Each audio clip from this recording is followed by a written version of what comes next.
नमस्कार दोस्तों, मैं पूनम गीतमाला आप सबको अपने चैनल में स्वागत करती हूँ।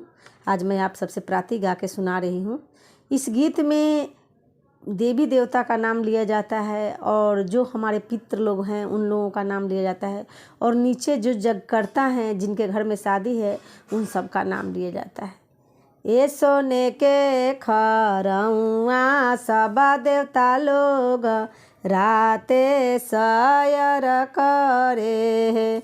ए सोने के खरौआ सबा देवता लोग राते सयर करे।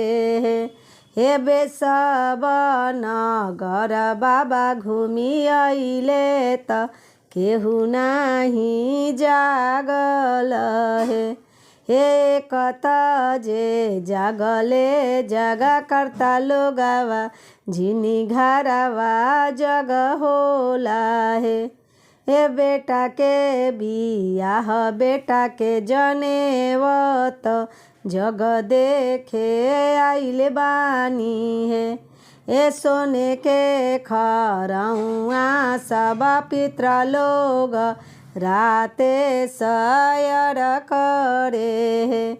हे सोने के खरौआ सबा पितृ लोग रात सयर करे।